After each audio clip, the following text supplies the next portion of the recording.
हरिपुर गांव में अर्जुन, विक्रम, नीलू और सूरज नाम के 4 भाई रहा करते थे। चारों भाई एक दूसरे से बहुत प्रेम करते थे और हमेशा एक साथ रहते थे। विक्रम, नीलू, सूरज, इधर आओ और मेरी बात ध्यान से सुनो। बात यह है कि पिताजी अब हमारे बीच नहीं रहे। अब हमें ही एक दूसरे की ढाल बनना होगा और हमेशा मिलजुल कर रहना होगा। हाँ भैया, आप बिल्कुल ठीक कह रहे हैं। मैं आपकी बात से सहमत हूँ। हाँ भैया, आप चिंता मत कीजिए, हम सब हमेशा एक साथ रहेंगे। अब से आप ही हमारे लिए सब कुछ है। आपकी हर बात मानना हमारा कर्तव्य होगा। तुम सबकी बातें सुनकर मुझे तो बहुत खुशी हुई। हे ऊपर वाले, हम चारों भाइयों का प्यार ऐसे ही सदा बना रहे। चलो अब खेत में चलकर काम करते हैं। अब चारों भाई खेत जाते हैं और कड़ी मेहनत के साथ दिल लगाकर काम करते हैं। इसी बीच गांव में रहने वाली सावित्री नाम की एक औरत उनके पास आती है। अरे ओ अर्जुन, तुम सब इतनी कड़ी धूप में क्या कर रहे हो? काकी, हम तो काम कर रहे हैं और क्या करेंगे, आप बताइए। आप यहाँ कैसे? मैंने तुम चारों के लिए कुछ लड़कियां पसंद की हैं। ये लो, उन लड़कियों की कुछ तस्वीरें। इसमें से जिसे जो पसंद है मुझे बता दो। हाँ हाँ ठीक है काकी। अब अर्जुन अपने भाइयों को तस्वीरें दिखाता है। चारों भाइयों को एक ही लड़की पसंद आती है। काकी, हम चारों भाइयों को तो एक ही लड़की पसंद है। अच्छा, यह तो नंदिनी है। अगर तुम चारों इसी से शादी करना चाहते हो तो मैं इसके माता पिता से तुम सबके रिश्ते की बात करती हूँ। काकी, क्या ऐसा संभव है? हम चारों भाई एक ही लड़की से शादी कर सकते हैं? हाँ, क्यों नहीं। आखिर द्रौपदी के भी तो 5 पति थे, तुम लोग तो फिर भी 4 हो। इतना कहकर सावित्री वहाँ से चली जाती है। अगले दिन सावित्री उन चारों भाइयों के घर पहुँचती है। अर्जुन, विक्रम, नीलू, सूरज, जल्दी से बाहर आओ। तुम लोगों के लिए एक बहुत बड़ी खुशखबरी है।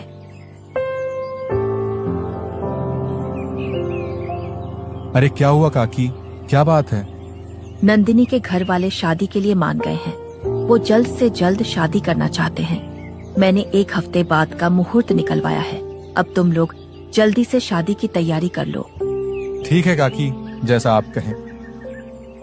अब 1 हफ्ते बाद चारों भाइयों की शादी नंदिनी से हो जाती है। हाँ तो नंदिनी, अब तुम हम चारों भाइयों की पत्नी हो। हम चारों भाई वचन देते हैं कि तुम्हें कभी कोई कष्ट नहीं पहुंचने देंगे। हम तुम्हें हर वो सुख देंगे जिसकी तुम हकदार हो। हाँ बिल्कुल, भैया ठीक कह रहे हैं। तुम्हें कभी किसी भी चीज की जरूरत हो तो हम चारों में से किसी से भी बेझिझक कह सकती हो। आप चारों ने मुझे अपनी पत्नी स्वीकार किया, ये मेरे लिए सौभाग्य की बात है। मैं भी वचन देती हूँ कि एक पत्नी के रूप में, एक बहू के रूप में और एक बेटी के रूप में इस घर की मर्यादा बनाए रखूंगी। अब नंदिनी चारों भाइयों के साथ खुशी खुशी रहने लगती है। कुछ महीने गुजरते जाते हैं। एक दिन नंदिनी खेत जाती है। अजी सुनिए, मैं आपके लिए खाना लेकर आई हूँ। अरे तुमने यहाँ आने का कष्ट क्यों किया? मेरे कारण तुम्हें इतनी दूर चलकर आना पड़ा। अरे प्राणनाथ, आपकी सेवा करना तो मेरा कर्तव्य है। मेरे होते हुए आप भूखे पेट काम करें, ऐसा मैं कभी होने नहीं दूंगी। अब नंदिनी सूरज को खाना खिलाकर वापस घर लौट आती है। शाम हो जाती है, लेकिन सूरज अब तक घर नहीं लौटता। भैया, यह सूरज अभी तक घर वापस क्यों नहीं आया? अरे उसने तो सुबह ही काम खत्म कर लिया था। अब न जाने वो कहाँ रह गया। हाँ बात तो सही है। आज से पहले तो उसने कभी ऐसा नहीं किया। नंदिनी, तुम उसे खाना खिलाने गई थी, तो क्या तुम्हें पता है कि वो कहाँ हो सकता है? नहीं नहीं, मैं तो उन्हें खाना खिलाकर वापस आ गई थी। मुझे कुछ नहीं पता। चलो भैया, हम लोग चलकर उसे ढूंढते हैं। अब तीनों भाई सूरज की तलाश में निकल पड़ते हैं। सूरज को ढूंढते ढूंढते तीनों एक घने जंगल के पास जा पहुंचते हैं। अरे अब तो रात भी हो गई और सूरज का कुछ पता भी नहीं चला। ना जाने मेरा भाई कहाँ चला गया, ना जाने वो किस हाल में होगा। क्या बताऊं मैं, कहाँ चला गया? कितनी देर हो गई उसे ढूंढते हुए, पर उसका कुछ पता नहीं चल पा रहा। चलिए भैया, घर चलते हैं। रात को इस सुनसान जगह पर रुकना ठीक नहीं है। हाँ, नीलू ठीक कह रहा है भैया। चलिए चलते हैं। हम कल फिर से आ जाएंगे सूरज को ढूंढने के लिए। विक्रम की बात मानकर अर्जुन और नीलू घर वापस लौट जाते हैं। सूरज के गायब होने के कारण अर्जुन रात भर सो नहीं पाता।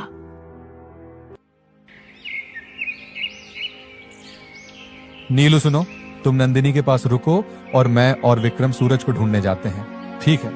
भैया मैं भी आपके साथ चलता हूँ। बिल्कुल नहीं नीलू, हमें ना जाने कितना समय लग जाए आने में, और यहाँ घर पे नंदिनी अकेली भी तो है, उसके साथ भी किसी एक का रहना जरूरी है, समझ गए? हाँ ठीक है भैया, जैसा आप कहें। अब अर्जुन और विक्रम सूरज को ढूंढने चले जाते हैं। इधर नंदिनी नीलू के साथ घर पर होती है। अजी सुनिए, मैंने खाना बना दिया है, आप बैठो, मैं खाना लेकर आती हूँ, फिर साथ मिलकर खाते हैं। नहीं नंदिनी, मुझे भूख नहीं है। अरे जब से मेरा भाई गायब हुआ है, मेरी भूख प्यास सब मर गई है। अरे आप चिंता क्यों करते हैं, वो जल्दी ही मिल जाएंगे। ऐसे भूखे रहने से तो वो मिलेंगे नहीं। चलिए खाना खा लीजिए, वरना मैं भी नहीं खाऊंगी। अच्छा ठीक है, मेरे कारण तुम भूखी रहो, ऐसा कैसे हो सकता है? चलो खाना खाते हैं। नीलू यह कहकर अब खाना खाने लगता है। इधर अर्जुन और विक्रम सूरज को ढूंढते हुए कभी नदी किनारे तो कभी पहाड़ों की तरफ भटकते हैं, लेकिन उनको आज भी सूरज का कुछ पता नहीं चलता। ये सूरज आखिरकार बिना बताए जा कहाँ सकता है? उसने पहले तो कभी ऐसा नहीं किया, समझ नहीं आता, कहीं वो किसी खतरे में तो नहीं है। भैया सुनिए सुनिए, क्या आपको कुछ सुनाई दे रहा है? जैसे कोई मंत्र पढ़ रहा हो। हाँ, लेकिन इस घने जंगल में कौन हो सकता है? चलो चलकर देखते हैं, क्या पता वहां सूरज हो।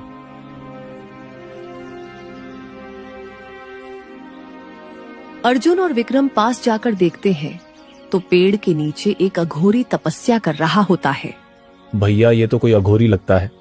हाँ विक्रम, हमें यहाँ ज्यादा देर तक नहीं रुकना चाहिए। अगर कहीं हमारी वजह से इनकी तपस्या भंग हो गई तो कहीं ये हमें श्राप ना दे दे। चलो यहाँ से चलते हैं। अर्जुन और विक्रम जैसे ही वापसी के लिए अपने कदम बढ़ाते हैं, उनके कदमों की आहट से अघोरी की आंख खुल जाती है। रुक जाओ, तुम दोनों यहाँ इस जंगल में क्यों भटक रहे हो? क्या तुम लोगों को कोई परेशानी है? अर्जुन अघोरी को सारी बात बताता है। तुम्हारा भाई कहीं गया नहीं, बल्कि उसे कैद किया गया है। कैद किया है? पर अघोरी महाराज ऐसा कौन कर सकता है? हमारी तो किसी से दुश्मनी भी नहीं है। यह काम किसी और का नहीं, बल्कि तुम्हारी पत्नी का है। क्या? ये आप क्या कह रहे हैं अघोरी महाराज? भला वो ऐसा क्यों करेगी?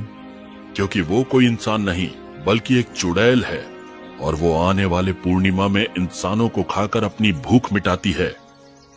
अर्जुन और विक्रम ये सब सुनकर दंग रह जाते हैं। तो अघोरी महाराज, अब हम क्या करें? हम उस चुड़ैल से कैसे निपटें? हमारा एक और भाई उसके साथ घर पे है। चिंता मत करो, तुम्हारे भाइयों को कुछ नहीं होगा। आओ मेरे साथ आओ। अब अर्जुन और विक्रम दोनों अघोरी के पीछे जाते हैं। बस तुम दोनों यहीं रुको। खुल जा सिमसिम, खुल जा सिमसिम। अघोरी के इतना कहते ही पास के पेड़ में एक दरवाजा खुलता है और उसमें से आवाज आती है। कहो, क्या मदद चाहिए? कहो अर्जुन कि तुम्हें उस चुड़ैल को मारने का हथियार चाहिए। हमें उस चुड़ैल को मारने का हथियार चाहिए। चुड़ैल को केवल जादुई शस्त्र से मारा जा सकता है। अगर तुम्हें वो जादुई शस्त्र चाहिए तो मेरे एक सवाल का जवाब देना होगा। ठीक है, मैं तैयार हूँ, पूछो जो पूछना है। तो बताओ, ऐसी कौन सी चीज है जो बिना किसी शस्त्र के लोगों के दिल पर वार कर सकती है? जुबान से निकले कड़वे बोल लोगों के दिल पर वार करते हैं। हाँ, सही जवाब। ये लो जादुई शस्त्र, इसे उस चुड़ैल के सीने में उतार देना, चुड़ैल मर जाएगी। धन्यवाद अघोरी महाराज, आप ना होते तो हमें यह बात कभी पता ही नहीं चलती कि हमारी पत्नी एक चुड़ैल है। कोई बात नहीं बच्चा, अब तुम लोग जाओ और अपने भाई को बचाओ। जाओ। परंतु अघोरी महाराज, हमारा भाई सूरज, अब वो हमें कैसे मिलेगा? रात के आधे पहर को चुड़ैल अपने घर जाती है, उसी समय तुम लोगों को उसका पीछा करना होगा। तुम्हारा भाई तुम्हें उसी के घर पे मिलेगा। अब जाओ। हम समझ गए अघोरी महाराज, अब हमें आप आशीर्वाद दीजिए। अर्जुन और विक्रम वापस घर लौट आते हैं। अजी मैं तो लुट गई, बर्बाद हो गई। नीलू भी सूरज की तरह गायब हो गए हैं। क्या? नीलू गायब हो गया? ठीक है, तुम चिंता मत करो, सब ठीक हो जाएगा। हम दोनों अपने भाइयों को जरूर ढूंढ निकालेंगे, निश्चिंत रहो। अर्जुन और विक्रम नंदिनी की चाल को समझ गए थे। अब उन्हें इंतजार था तो बस आधी रात का।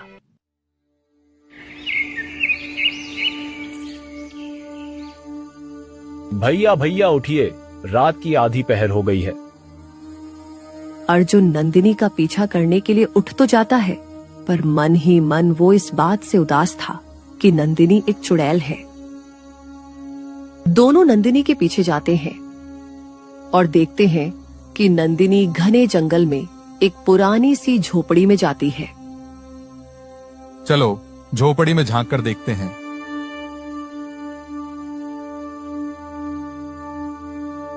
जैसे ही दोनों झोपड़ी में झांक कर देखते हैं तो नंदिनी का असली रूप उन्हें नजर आता है।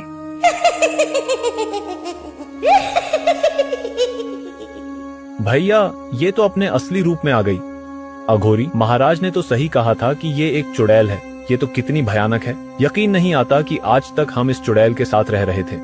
भैया वो देखो, हमारे भाई सूरज और नीलू, चलो उन्हें छुड़ाने चलते हैं।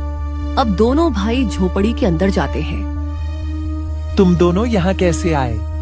तुम्हारा पीछा करते हुए आए हैं। तुम्हें क्या लगा कि तुम्हारा सच हमें कभी पता नहीं चलेगा? तुमने हमारे प्रेम का नाजायज फायदा उठाया है। हम कभी सोच भी नहीं सकते थे कि तुम एक चुड़ैल निकलोगी।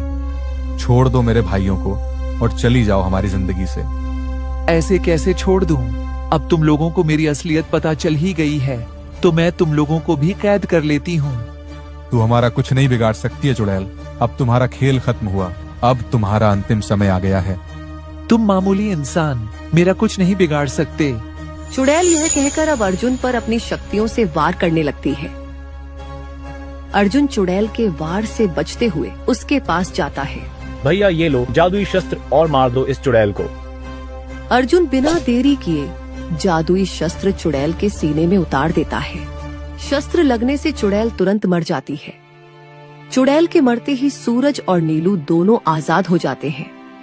भैया मुझे खुशी है कि मुझे आप लोगों जैसे इतने चाहने वाले भाई मिले। अगर आप दोनों ना होते तो हमारा क्या होता। हाँ भैया, इस चुड़ैल ने तो हम चारों को बेवकूफ बना रखा था। हमने कभी सोचा भी नहीं था कि इतनी सुंदर लड़की एक चुड़ैल भी हो सकती है। बस शांत हो जाओ और पिछली बातों को भूल जाओ। ये सोचो कि कभी हमारी शादी हुई ही नहीं थी, क्योंकि बुरी चीजें जितनी जल्दी भुला दी जाए उतना अच्छा होता है। अब चारों भाई हंसी खुशी फिर से एक साथ रहने लगते हैं। किसी भी नए रिश्ते में जुड़ने से पहले उसके बारे में अच्छे से जांच पड़ताल जरूर कर लेनी चाहिए, नहीं तो वो अनजान रिश्ता बाद में हमारे लिए खतरा भी बन सकता है, जिस तरह नंदिनी उन चारों के लिए बाद में खतरा बन जाती है।